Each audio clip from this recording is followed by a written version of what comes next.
Olá, sejam muito bem-vindos e muito bem-vindas a mais um episódio do The Hub Talks. Estamos aqui hoje para mais um especial com Severino Benner e Rui Caminha. É um prazer ter vocês aqui de novo. E hoje, nos afastando um pouquinho mais da sessão carreiras, vamos conversar sobre tendências. E para falar de tendências, em especial no mundo de tecnologia, não tem como a gente deixar de falar de inteligência artificial.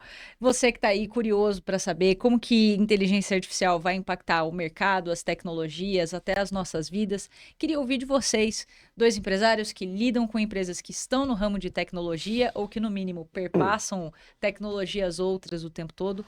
Como que vocês imaginam, e vou começar aqui com o Rui, depois passo para você, Benner.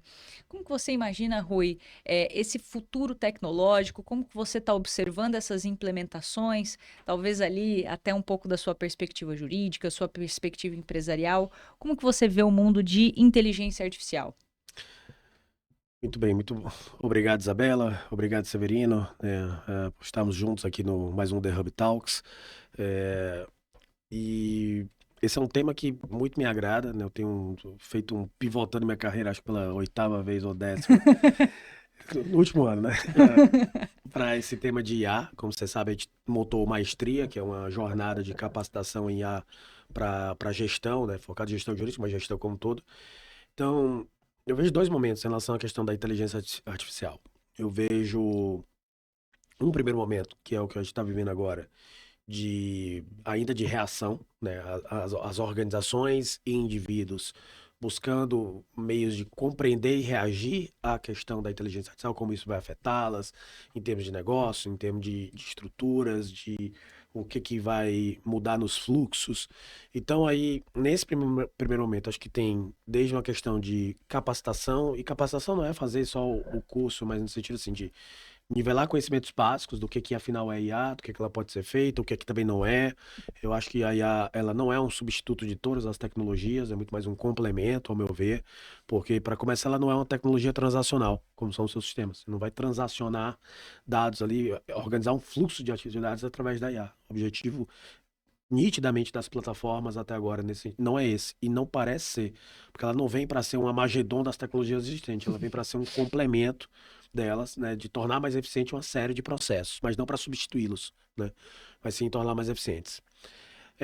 Então isso vai demandar das organizações muita gestão, muita governança, né, como assimilar isso, como é, criar uma série de APIs, como conectar isso nos meus processos e fluxos existentes. Isso vale para nós também, pelo menos para mim também como desenvolvedor, né, como empresa desenvolvedora, a gente também quebra a cabeça como é que a gente não, no primeiro momento a gente tomou um grande susto, será que isso aqui vai acabar o nosso negócio? E hoje a gente tem zero dúvida que vai acabar, a gente tem muito mais dúvida no sentido qual é o próximo uso que nós vamos fazer aqui dentro, Uhum, né, do, uhum. do, do Legal Metrics, ou no caso do Banner Metrics. Então, o Banner Metrics, por exemplo, né, o sistema de análise de dados da Banner, foi o primeiro software, ou um dos primeiros softwares do Brasil, a integrar inteligência artificial no contexto jurídico. Quando o ministro Barroso faz o anúncio que ele faz uma cooperação com as Big Techs, né, quando ele toma posse como presidente também do CNJ, em outubro do ano passado, uma semana depois o Banner Metrics já tinha feito isso. Até hoje, isso não foi feito ainda com as Big Techs. O Banner Metrics foi o primeiro a fazer no mercado, sai no valor econômico, está na mídia e tudo mais. Então, a nossa dúvida não é se vai acabar, nossa dúvida é qual é o próximo uso agora. Como é que a gente vai fazer mais? Isso é um ponto. E o outro, aí, a mais amplo, o que eu vejo é que vai ter um dado momento que ah, a IA, como a tecnologia, ela vai ser simplesmente ubíqua. Então a gente não vai mais, eu comentei isso em outro momento, a gente não vai mais falar de direito tecnológico, ou medicina tecnológica, ou contabilidade tecnológica, é medicina. E dentro disso tem a IA. A gente não vai mais conseguir diferenciar o que é e o que é que não é. Aí é um outro papo. Mas esses são os meus primeiros comentários. Para você que não pegou a referência, volta lá no nosso último episódio, assiste a primeira prévia que tivemos aqui com o Benner e Caminha para entender um pouco mais desse contexto. Mas, Benner, eu sei que ESG é uma pauta importante, então governança é algo que você manja bastante ali na Benner. Tecnologia também não é Sim. nenhuma novidade para você. Como que você vê a IA nesse contexto? A inteligência artificial, quando surgiu essa conversa, todo mundo saiu fazendo ferramentas, algoritmos, aquele monte de startup, eu vou construir a ferramenta do negócio. E eu tenho uma visão que no final, quando todo mundo sai fazendo, mas no final tem 3 ou 4 empresas no mundo que vão ditar, está aí já colocado quem vai ditar as ferramentas e vai vender a ferramenta para todo mundo. Depois, nós temos uma coisa que é muito importante, que ninguém se ateve, e nós vamos passar por isso. A Europa já fez o grande regulamento de uso de IA. Uhum. Isso, e próximo vai ser os Estados Unidos, e o Brasil tem que fazer.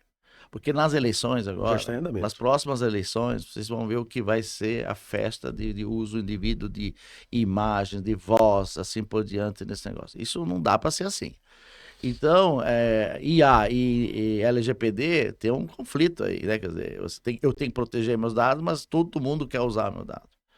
Então, eu vejo assim, que nós, as empresas de tecnologias, claro que o usuário, o advogado, eu vou dar um exemplo, um advogado, ele passa, quando eu peço um parecer para o meu escritório de advocacia, o meu departamento jurídico, eu quero um parecer sobre um assunto, ele tem que pesquisar um monte de legislações e não sei o que está válido, não está mais válido. Quando eu faço a automação, como a gente fez lá, de pareceres, ele gera 90% de assertividade muito rápido sobre o assunto. Pega todas as legislações. Eu não tô pegando dado privado, estou pegando o que é público. Uhum. E cruza e dá um parecer, e você faz mais uma pergunta. Então, quando um advogado levava um tempo para pesquisar, porque 60% do trabalho do advogado é pesquisa sobre um assunto, que ele tem que fazer uma defesa, não sei o quê. Então, aí são coisas que nós vamos acelerar o processo. Uhum. Claro que significa que um advogado, um médico, ele vai ter que saber usar essas informações. Porque assim, ó, quando um médico vai prescrever e ele pode ter um IA gerando alguma informação sobre a alergia, uma pessoa que teve essa alergia com isso, ele pode tomar uma decisão mais assertiva no diagnóstico. É isso que nós temos que ver na nossa vida. Então vai mudar, vai transformar a atividade das pessoas. E claro, tem áreas que eu precisava de 20 pessoas, eu vou ter menos pessoas. Mas eu vou ter muita gente que vai. É um novo emprego, né? A nova profissão. Que é a pessoa que vai ajudar a pegar essas ferramentas e aplicar isso no processo. Nós voltamos de novo ao processo. Eu tenho que botar inteligência no processo. Uhum. Botar inteligência no processo. Agora, o que vai limitar é a regulamentação, que vai vir, uma hora vai vir, que está sendo discussão, se ela vai ser mais forte, para coibir os processos. Por exemplo, nós somos líderes aí na área de saúde, todo mundo quer nossas bases, mas tem um conflito, tem dados pessoais, para fazer uma leitura, para fazer um estudo. Então, o que vai acontecer? Essas grandes bases, elas vão ter muito uso científico, com inteligência artificial. Vai ter na regulamentação, como que vai ser? Eu posso pegar o prontuário eletrônico de anos e anos dos grandes hospitais e fazer um estudo científico em cima disso. Uhum. E para ajudar na cura de doenças, assim por diante. Cada área vai ter sua aplicação. Uhum. Mas o que vai mudar na nossa vida é que a gente tem que, em primeiro lugar, cuidar da estruturação de dados. Não existe inteligência artificial se você não tem dados organizados. Então, todo mundo quer aplicar o IA, mas no fundo precisa do teu sistema jurídico, precisa do sistema de ERP, precisa do sistema RH, porque se você não tem dados, o IA precisa ler dados e aplicar os algoritmos e te dar uma resposta mais rápida. Então, na verdade, assim, o que nós temos que fazer? Tornar nossos sistemas mais inteligentes. Para reduzir o seu tempo. Aí eu volto de novo para melhorar a tua qualidade de vida. Eu ter respostas mais rápidas. E usando a inteligência. Então, ou mostrar caminhos, por exemplo, em logística.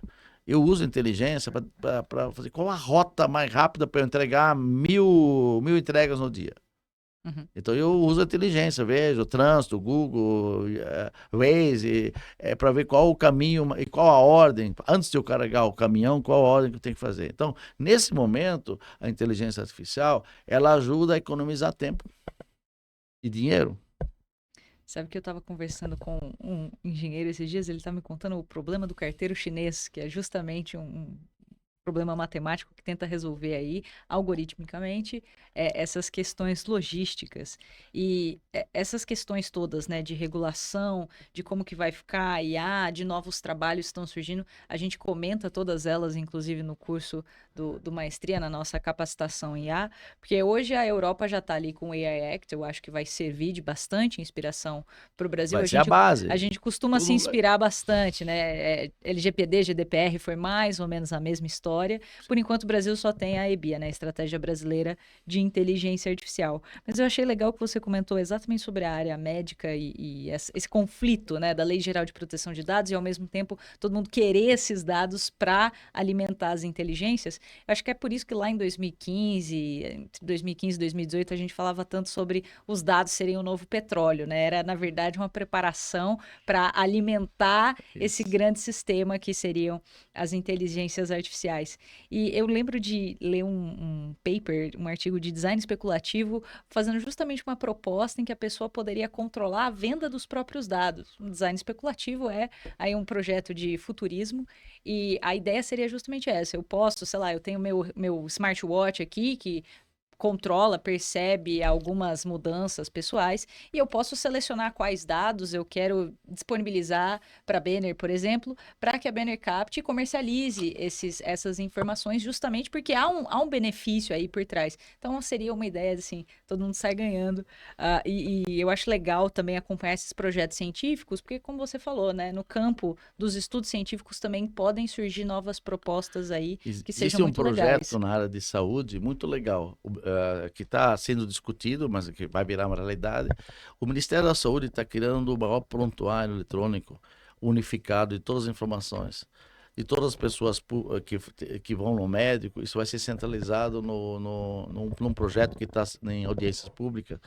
E tudo vai subir para um... Então, na área de saúde, o Ministério da Saúde vai ter o maior banco de dados, certo? De doenças, de tudo, que vai servir de base depois para estudo científico. Então, em primeiro lugar, organizar os dados, padronizar, porque também não adianta, né? Cada um tem um código para a mesma doença. E quando todo mundo começa a subir as informações num padrão só, você começa a ter uma base única, onde você pode, aí sim, aplicar inteligência para estudo científico, para determinar doenças, vacinas, assim por diante. E com nossa realidade, né? Porque o grande problema é você pegar uma grande massa de dados com população de outros continentes que não tem a nossa realidade. Então, é uma coisa que a gente tem que pensar. Tem que organizar os dados, padronizar os dados, e aí sim a inteligência artificial vai nos ajudar muito na exploração. Tem uma máxima que eu gosto que chama informação. Vou até falar devagar para ficar gravado, assim, no sentido de informação é um conjunto de dados estruturados, dotados de significado e propósito. Então, assim, todo mundo sabe que informação é poder. Então, assim, você quer inteligência artificial, você quer informação melhor, você quer isso. Mas o que é informação? Né? Então, aqueles negócios. O cara cria a empresa, todo mundo sabe que eu quero a empresa para ganhar dinheiro. Tá, mas o que é a empresa? Foi o nosso debate anterior. Então, o que é informação? Então, informação de qualidade, e não é por conta da inteligência artificial. Sempre foi. Seja inteligência artificial, seja século XX, seja na época dos romanos. É a mesma lógica. É um conjunto de dados, um conjunto de pecinhas. Essas peças, elas têm que estar estruturadas, elas não podem estar aleatórias, tem que ter o mesmo código de doença, ou tem que ter, se é um processo judicial, tem que ter um número único, tem que ter os campos, tem que estar unificados e tudo mais. Tem que saber o significado. O que aquilo ali significa, para que serve. E o que você tinha falado antes, com qualquer coisa na vida. Para onde você vai com isso aqui? Qual o propósito? Então, a inteligência artificial, ela, na verdade, ela não substitui esse axioma, mas ela catalisa esse processo. Ela só faz ela catalisa, né?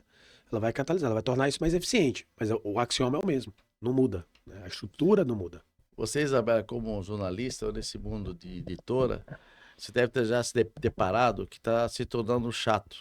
O que você vê hoje na rede social, eu já começo a ler um artigo, já sei que ele foi produzido para inteligência artificial. Porque, principalmente quando você conhece, eu conheço o Rui, eu sei como ele pensa. Aí quando, esse é um exemplo, né? Aí você publica um negócio que, não, isso não é o Rui.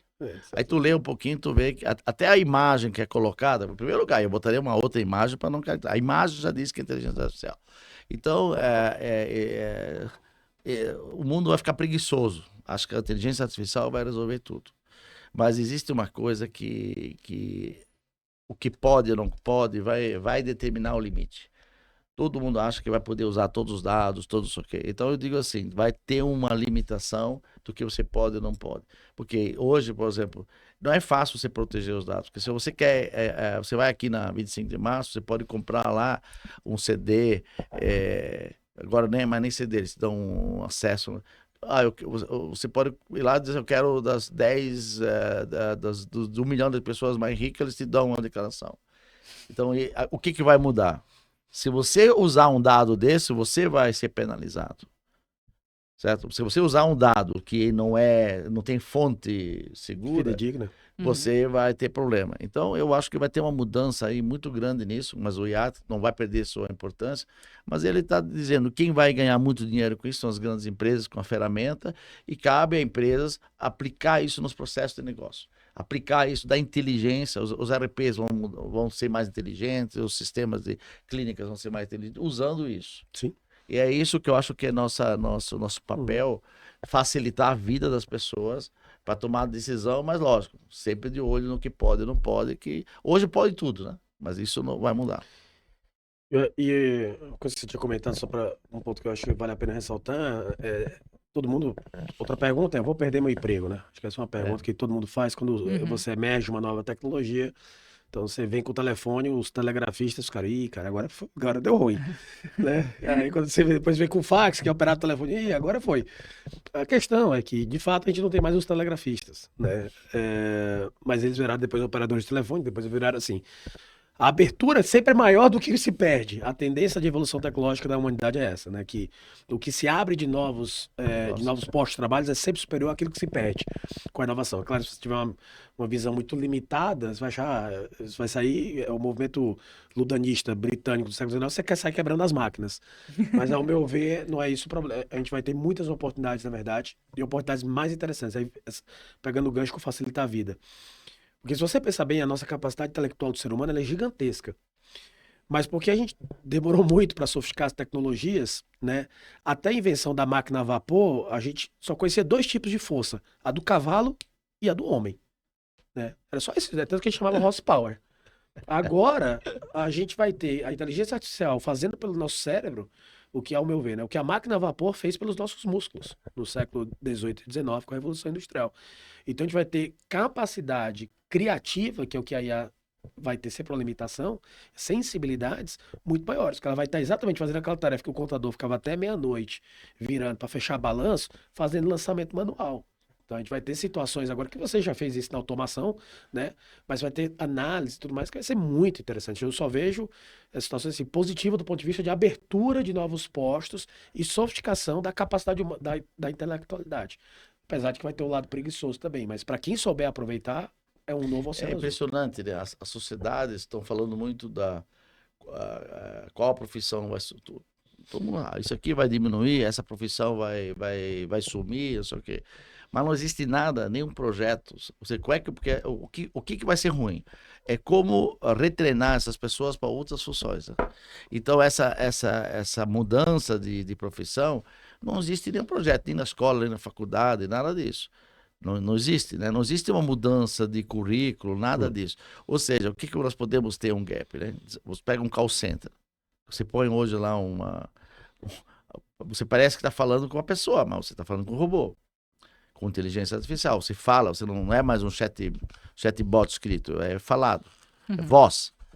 E nós temos isso na área de saúde, a gente usa um monte de processos que a pessoa fala, mas a gente escolhe a voz, pode escolher a voz da Isabela, que é uma voz suave e tal, e ela está falando mas não está falando com o atendente. Ela tem a inteligência de ouvir, entender e fazer as perguntas a próxima pergunta.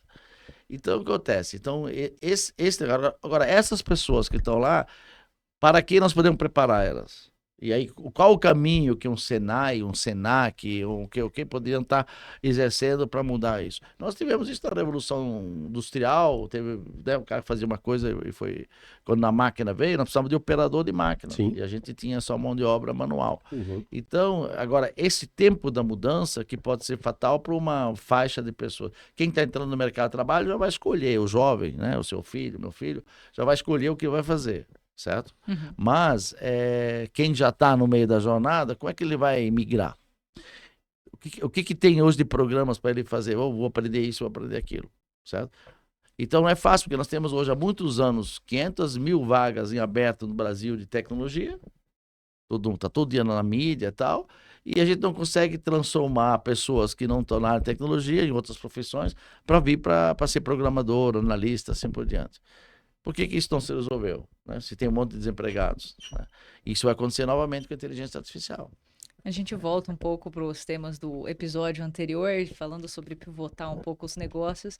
Às vezes precisa-se, né, que a gente veja as nossas carreiras como um negócio e saber a hora de pivotar também. Será que, pô, isso serão tantos novos trabalhos com inteligência artificial? Eu penso só na parte de estruturação de dados, que ainda vai precisar de muita mão de obra, na supervisão dos resultados, na supervisão dos dados que estão sendo coletados, como que eles estão sendo colocados, como que eles estão saindo. Tem muita coisa que ainda vai rolar, as pessoas que vão pensar essas regulamentações, os usos, pensar em outras formas criativas de adotar a inteligência artificial, também vamos precisar aí de bastante gente se capacitando. Então você que está precisando aí pivotar sua carreira, entrar no novo espaço, pode já começar a estudar um pouco sobre inteligência artificial, começar a desenvolver as suas habilidades de software, porque vamos precisar de bastante gente nesse mercado. Benner, Rui, foi mais uma vez um enorme prazer estar aqui com vocês hoje, falando um pouquinho sobre essas tendências. É sempre um prazer estar aqui no The Hub Talks, conversando com gente que, mais do que dá um prazer para a audiência de ouvir, também me ensinar bastante. Eu gosto muito de ter esse lado de aprendizagem aqui também. Então, muito obrigada pela participação. Obrigado, Isabela. Obrigado a todos, Isabela. obrigado, Isabela. E para você que nos acompanhou mais uma vez, muito obrigada e até o próximo episódio do The Hub Talks.